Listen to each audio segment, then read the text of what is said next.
मेरा नाम ममता है। मेरी एक बेटी और एक बेटा है। मेरी बेटी की शादी 2 साल पहले हो चुकी है और बेटा भी विवाहित है। मेरा बेटा अक्सर नौकरी की वजह से बाहर रहता है, जबकि बहू मेरे पास रहती है। मेरे बेटे की शादी को 3 साल हो चुके हैं। एक दिन मेरी बेटी सुप्रिया ने मुझे फोन करके बताया कि उसके पति को उसका बॉस ने नौकरी से हटा दिया है। अब उन दोनों के लिए मुसीबतें बढ़ गई थी। मैंने तुरंत उसे अपने घर बुलाने का फैसला किया ताकि मैं उसकी मदद कर सकूं। अगले दिन वह मुझसे मिलने आई। जब वह आई तो उसके चेहरे पर तनाव साफ दिखाई दे रहा था। मैंने उन्हें कहा कि जब तक दामाद को नई नौकरी नहीं मिल जाती तब तक वे मेरे साथ रह सकते हैं। लेकिन इसके बाद मेरी बहू की सुप्रिया के प्रति सहानुभूति कम होने लगी। एक दिन मैंने बहू को गुस्से में कहा कि अगर उसे मेरी बेटी से परेशानी है तो उसे अपने घर चली जाना चाहिए। मेरे एक कहने पर उसे बहुत गुस्सा आया और उसने तुरंत अपनी बैग भरकर अपने घर जाने का निर्णय लिया। उसके जाने के बाद मेरी बेटी घर में पहले की तरह सहज हो गई। कुछ दिनों बाद दामाद अचानक मेरे कमरे में आए। उस समय मैं अपनी अलमारी में कपड़े निकाल रही थी, क्योंकि मुझे एक दोस्त की बेटा की शादी में जाना था। मैंने कुछ साड़ियां अलग रखी थी और जब मैं एक साड़ी के ब्लाउज को ट्राई कर रही थी तभी दामाद बिना डर दरवाजा खटखटाया। कमरे में आ गए। उन्हें देखकर मैंने तुरंत अपना चेहरा पीछे कर लिया। यह सब बहुत अनपेक्षित था और मुझे लगा कि इससे मुझे और दामाद दोनों को असहज महसूस हो रहा है। मैंने जल्द से जल्द अपने आप को ठीक कर लिया और जैसे ही मैंने साड़ी को समेटा, मैंने दामाद की ओर मुड़कर देखा। घर में बहू के साथ अकेले रहने के कारण मैं दरवाजा लॉक करने की आदत नहीं रखती थी, इसलिए दरवाजा हमेशा खुला रहता था। आज भी मैंने दरवाजा ठीक से नहीं बंद किया था। जैसे ही मैंने दामाद की ओर मुड़ा देखा कि वे मेरे बेड के पास खड़े थे, दामाद ने कहा, सासू माँ, मैं अचानक आपके कमरे में आ गया, इसके लिए माफ कीजिए। उन्होंने माफी मांगने के बाद मुझसे थोड़ा दूरी बनाते हुए कहा, सासू माँ, आप जो कुछ भी मेरे और सुप्रिया के लिए कर रही हैं, ये सच में बहुत बड़ी बात है। आजकल तो दामाद को घर में ठिकाना देने वाली सिर्फ माताएं ही होती हैं, लेकिन आप मुझे अपने बेटे की तरह संभाल रही हैं। चिंता मत करें, मैं ज्यादा दिन यहाँ नहीं रहूंगा। आखिरकार मैं इस घर का दामाद हूँ और दामाद को ससुराल में ज्यादा दिन रहना शोभा नहीं देता। मैं जल्दी से जल्दी नौकरी की तलाश में हूँ। मैंने दामाद से कहा, दामाद, आपको मुझे धन्यवाद कहने की जरूरत नहीं है। और हाँ, आप इस घर के इकलौते दामाद हैं। आपको कोई शर्म नहीं होनी चाहिए। इस घर में आप अपने आप को पूरी तरह से अपना समझे। मेरी बात सुनकर दामाद ने मुझे अचानक गले लगा लिया और कहा, सासू माँ, मैं आपके इस उपकार का कितना कर्ज चुकाऊंगा, ये मुझे भी नहीं पता। जब दामाद ने मुझे गले लगाया, मैं चौंक गई। आखिरकार वे मेरे दामाद थे और हमारा रिश्ता इतना खुला नहीं था।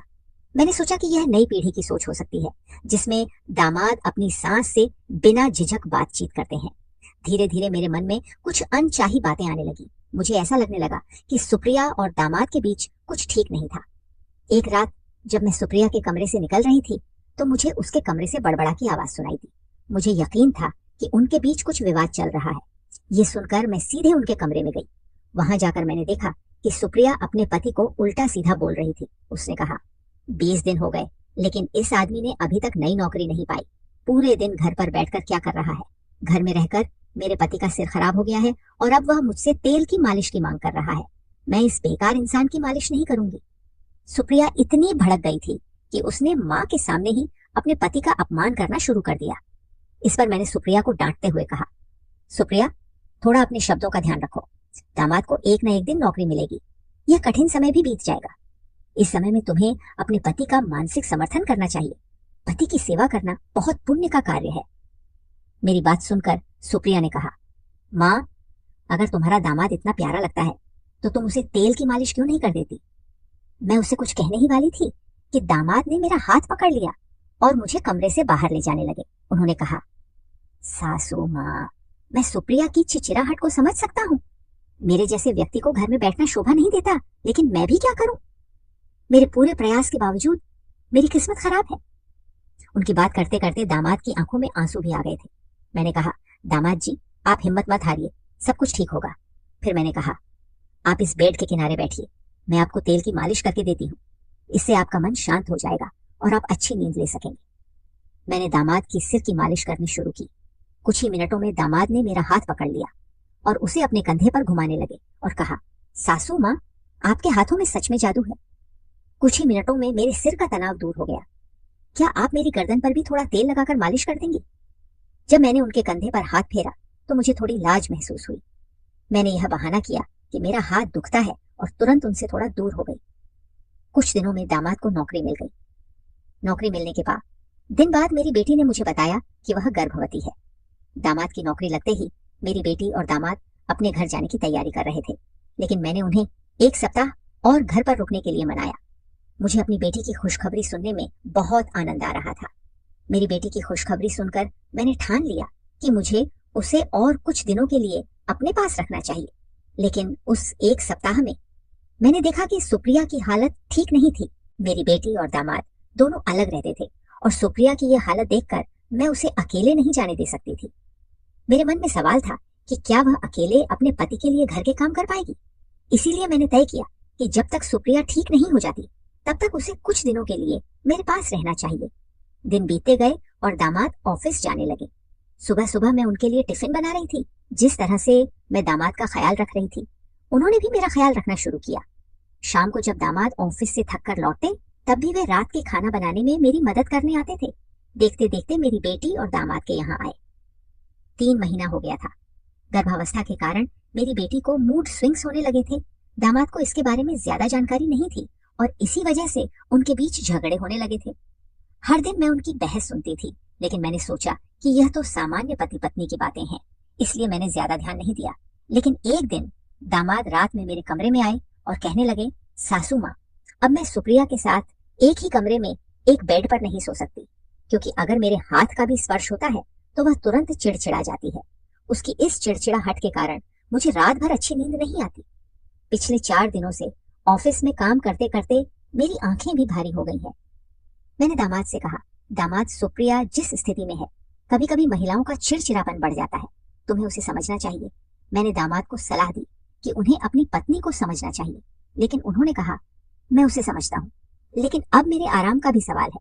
अगर मैंने ठीक से आराम नहीं किया तो मैं नौकरी सही से नहीं कर पाऊंगा।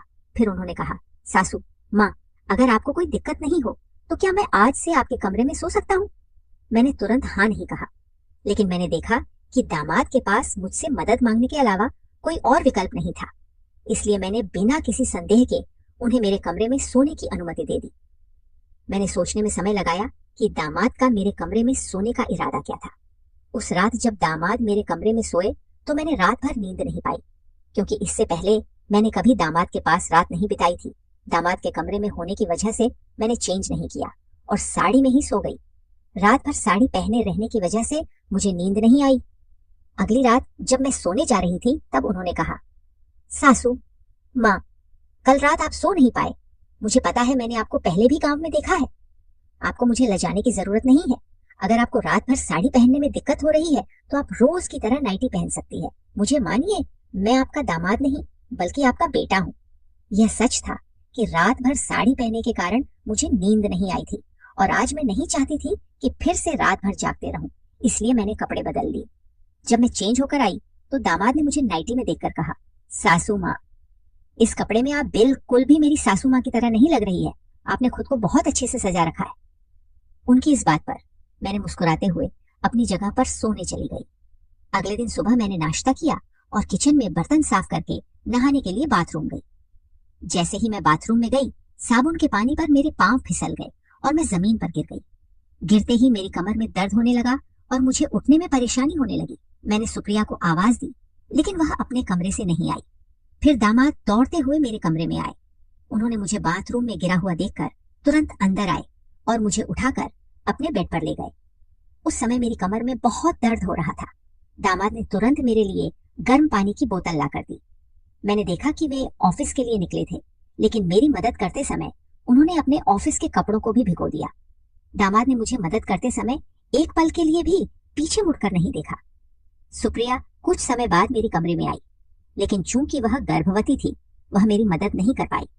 मेरी बेटी के आने का इंतजार करने के बजाय दामाद ने मेरी मदद की। उन्होंने मुझे अस्पताल ले जाने की कोशिश की, लेकिन मैंने उनसे कहा कि कुछ दिनों में मेरा दर्द ठीक हो जाएगा, थोड़े आराम से सब सही हो जाएगा। मेरी बात सुनकर दामाद रुक गए और ऑफिस जाते समय सुप्रिया से कहा, जब तक मैं घर नहीं आता सासू माँ का ध्यान रखना। शाम को घर वापस आने पर दामाद ने खुद ही खाना बनाया, क्योंकि सुप्रिया को परेशानी हो रही थी। इस वजह से वह किचन में कदम नहीं रख पा रही थी। रात में जब दामाद मेरे कमरे में सोने के लिए आए तो मैंने देखा कि मैं अपनी कमर को पकड़कर बैठी हुई थी।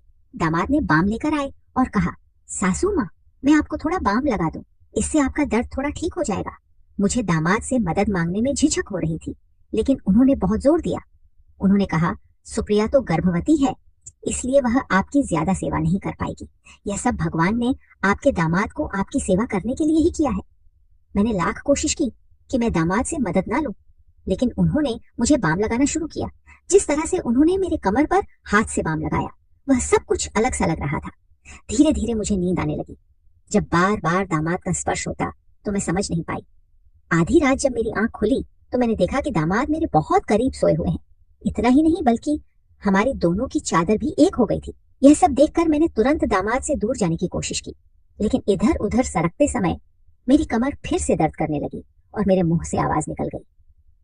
मेरी आवाज सुनते ही दामाद जाग गए। मुझे ऐसा लगा जैसे वह पहले से ही सोने का नाटक कर रहे थे। मैंने उन्हें तिरस्कार से देखा, लेकिन फिर भी उनके व्यवहार पर ध्यान नहीं दिया। अगले दिन जब मुझे खांसी आई तो दामाद ने तुरंत मेरी पीठ पर हाथ फेरना शुरू कर दिया। मेरी खांसी खत्म हो गई, लेकिन उनका हाथ मेरी पीठ पर आज भी वैसा ही था। मुझे अब दामाद के साथ अपने कमरे को साझा करना पसंद नहीं आ रहा था, क्योंकि उनकी मेरी तरफ की देखभाल अब मुझे कुछ और ही संकेत दे रही थी। दूसरे दिन दोपहर में जब सुप्रिया मेरी कमरे में आई तो मैंने उससे कहा कि मैं तुम्हारी बहू को घर बुलाने वाली हूँ।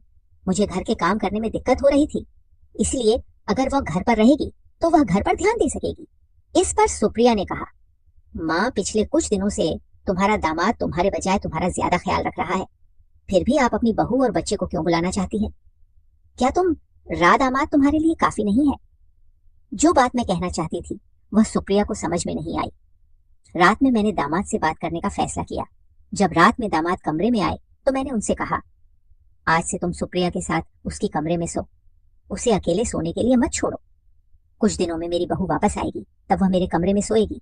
इस पर दामाद ने कहा, सासू माँ, मैं आपकी देखभाल कर रहा हूँ, क्या मैंने आपको राया समझ लिया है? इतना कहकर वे कमरे से बाहर निकल गए। शायद उन्हें मेरी बात पर नाराजगी हुई थी। तब मैं धीरे धीरे कदम बढ़ाते हुए दामाद को समझाने के लिए अपने कमरे से बाहर निकली। दामाद सुप्रिया के कमरे में थे और जैसे ही मैं उनके कमरे के बाहर गई, मैंने उनकी और मेरी बेटी की बातें सुनी। मेरी बेटी कह रही थी, अर्जुन, तुमसे तो कुछ भी काम नहीं हो रहा है। पिछले कुछ दिनों से मैं सब कुछ कर रही हूँ और अब तक मेरी माँ की नजर में तुम अपनी छवि बनाने में असफल हो गए हो। दामाद चुप थे और मेरी बेटी आगे बोली, क्या तुम्हें याद है कि हमें इस घर को अपने नाम पर करवाना है? तुम्हारी पेंशन में मैं अपना हिस्सा नहीं देख सकती। तुम्हारे परिवार में तो 2 कमरे हैं और तुम्हारी माँ के पास भी 2 घर हैं। मैं चाहती हूँ कि कम से कम एक घर मेरे नाम पर हो और इसके लिए मुझे किसी भी विवाद का सामना नहीं करना पड़ रही है। उसने कहा, माँ ने भैया और भाभी को घर बुलाने के बारे में मुझसे बात की थी। अगर वे दोनों घर आए तो पूजा तुरंत मेरे झूठ को पकड़ लेगी और यदि एक बार हम माँ के सामने झूठ पकड़े गए तो यह घर हमारा रह नहीं जाएगा। उनकी बातें सुनकर मैं चौंक गई। उन्होंने पिछले कुछ दिनों से मेरे प्रति जो चिंता दिखाई थी वह सब एक दिखावा था। मेरी बेटी ने खुद को गर्भवती बताकर मेरी भावनाओं से खेल किया था ताकि वह अपने मायके का हिस्सा ले सके। मैं शांति से वहां से अपने कमरे में चली गई। कुछ समय बाद मैंने नकारने के बावजूद देखा कि दामाद फिर से मेरे कमरे में सोने आ गए। अगले दिन नाश्ते के समय बेटे और बहू को देखकर दामाद और सुप्रिया हैरान रह गए। सुप्रिया ने पूछा, माँ, तुमने उसे यहाँ क्यों बुलाया? मैंने सोचा कि अब मुझे अपनी बात स्पष्ट करनी चाहिए। मैंने सुप्रिया के पास जाकर कहा, मैंने रात को तुम्हारे और दामाद के बीच की बातें अपने कानों से सुनी है। तुम दामाद की छवि को लेकर भगवान से प्रार्थना करने लगी थी, जबकि तुमने अपनी बहू को झूठा साबित किया है। इतने दिनों से जो बहू मेरी देखभाल कर रही थी उसे बिना किसी विश्वास के यहाँ से भगा दिया। तुम मेरी खुद की बेटी हो, लेकिन इस प्रॉपर्टी के लिए तुमने मेरे खिलाफ साजिश की। पैसे के लिए तुमने रिश्तों को भुला दिया। मैंने उन्हें कहा, इस घर की एक ईंट भी तुम्हारे नाम पर नहीं होगी। जो भी मेरी देखभाल करेगा यही प्रॉपर्टी उसकी होगी। मैं गलत थी जो मैंने शादीशुदा बेटियों को बार बार अपने मायके बुलाया। माँ बाप खर्च करते हैं, लेकिन लड़कियों का कर्तव्य खत्म नहीं होता। जब भी उनकी बात आती है वे हमेशा पूछती है, हमारे लिए क्या किया? मैंने सोचा, तुम जैसी लालची के विचार में मुझे कोई बदलाव नहीं दिखता, लेकिन मैं यह कर सकती हूँ कि तुम्हें अपने से दूर रखूं। आज से मुझे तुम्हारा चेहरा भी नहीं देखना। तुम्हारी वजह से मैं अपने बेटे और बहू को दूर कर रही थी, लेकिन यह हमेशा सच नहीं होता। मैंने समझ लिया है कि दामाद पराइयों जैसे होते हैं, लेकिन यदि बेटियां भी ऐसे व्यवहार करने लगे तो माँ बाप को क्या सोचना चाहिए? पैसे और जालसाजी से मिली संपत्ति कभी सुख नहीं दे सकती। असली संपत्ति होती है एक खुश परिवार जहां भाइयों और बहनों के बीच प्यार होता है, ना कि जलन। मुझे लगता है कि अब के समय में रिश्तों से ज्यादा पैसा और संपत्ति महत्व रखती है। तो ये थी हमारी आज की छोटी सी कहानी। आपको ये कहानी कैसी लगी? कमेंट करके जरूर बताएं। अगर आपको ये कहानी पसंद आई हो तो इसे लाइक करें और अपने दोस्तों के साथ शेयर करें। आगे भी ऐसी ही रोमांचक कहानियों के लिए हमारे चैनल को सब्सक्राइब करें। धन्यवाद।